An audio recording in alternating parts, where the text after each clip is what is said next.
Hey, it's Mason from MH Wedding Films, and today I'm going to take you through my process of how I film during low light situations on a wedding day, either during the ceremony or reception. There's a couple tricks that I've learned along the way that may help you out, and for anyone starting out as a wedding filmmaker, definitely this is going to help you. During a wedding day, you'll definitely be faced with a low light situation at some point. Not very many venues are properly lit. A lot of the times they try to set the mood, so they'll bring the house lights down, which obviously for filmmakers is not the greatest. We don't have flashes, but there are a couple tricks and tips that I can show you that I've learned that may help you out. And I'm gonna list some gear below, specifically gear that will help you in low light situations. Maybe you are in the process of upgrading a camera and you're looking for something that's really great in low light, or maybe you are looking to purchase some lights.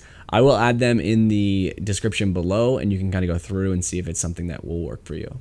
So with that being said, let's jump into Premiere Pro and I'll show you a few examples that I have.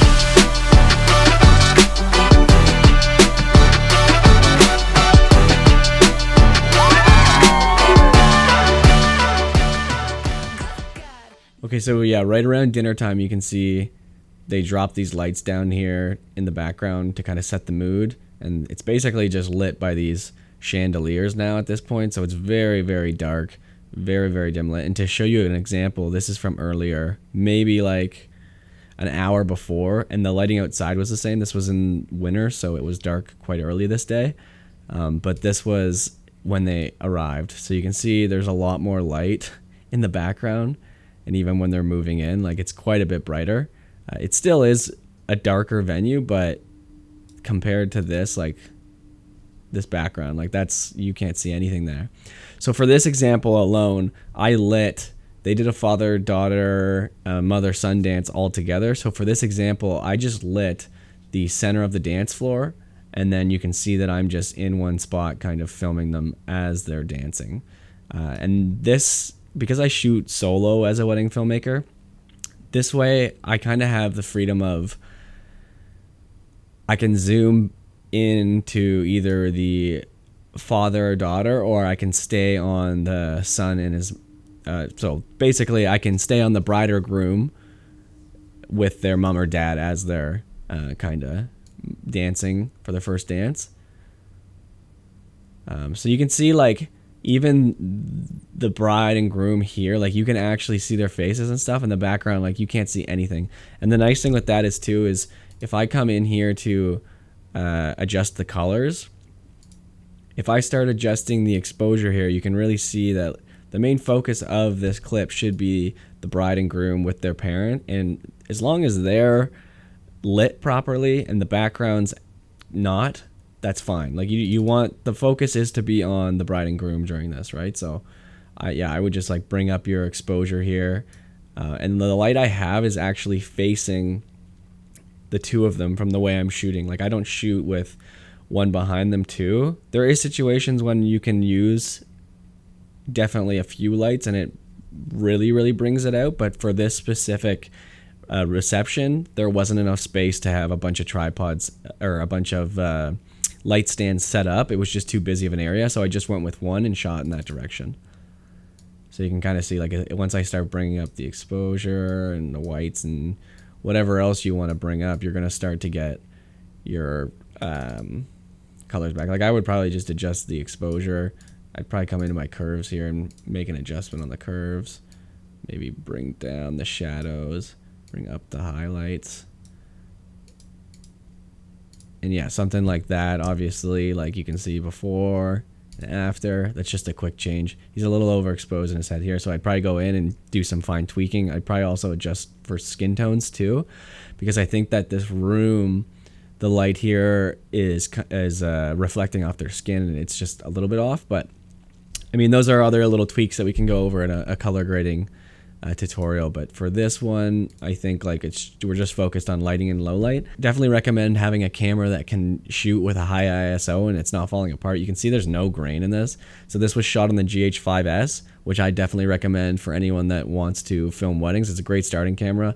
The downside is it doesn't have the in-body stabilization, the IBIS, that the GH5 has, but the low light that this can handle is insane. Okay, so same thing here. You can actually see one of my lights in the background here. So their house lights were somewhat on. They didn't quite turn them right down when they were doing the speeches. So this would be one of my B cameras. So basically how I'm shooting all of my weddings is with 3 cameras, 2 B cameras. One will be on the couple, one will be on the speaker, and it kind of cuts between the 2 shots so that if they start laughing, I can cut to their reaction. I'm shooting with everything right now. I have 3 GH5Ss just because I love how well they do in low light. I know there's people that have different options, but for me shooting solo, I have 3 GH5Ss. I have all lenses that can work between them all. And I find that they work the best for me during weddings. And you're not going to break the bank buying these because they are quite affordable. So let's go in here and I'll just take out my curves quickly and just do, like, if I go in here and do a really quick adjustment. So like I already off the start, they're pretty well exposed in their faces and stuff. I maybe bring up the exposure just a touch to really kind of like get them to pop. I mean, sometimes weddings are so busy. There's going to be certain times that you can't actually set up lights and things like that, or there's going to be spaces that don't allow you to have 2 lights set up because they're too busy. And sometimes it's better to use less gear and get a shot that you're happy with instead of trying to go over the top, because if you're annoying or in the way or just being a bother to the people that are at the wedding, they're going to start talking, and you want to obviously keep your bride and groom happy and the people at the wedding happy too. So yeah, here's a good example of what a normal wedding day actually looks like, because he is very, very underexposed. This is an extreme low light situation. You can see it over here in my scopes that he's underexposed. And this is probably like ISO, it would be over 2500 for sure, just because of how dark the room was. There wasn't a lot of windows. There wasn't a lot of natural light coming in. But that is what it is on a wedding day, and that's why you have to have tools that can adjust and work well for low light situations, because you're going to run into this, I would imagine, at almost every wedding. And a lot of the times you can ask, hey, can we go to like a room that has better lighting, or do you know a room that has better lighting? Sometimes you just have to film what you have in front of you, and you can't be picky. And yeah, wedding days are very fast paced, so you don't want to have to grab a lighting stand, set up lights, and deal with that 24/7. I would definitely not recommend doing that, because you're going to end up probably falling behind, but also just being like a bit annoying to the bride and groom.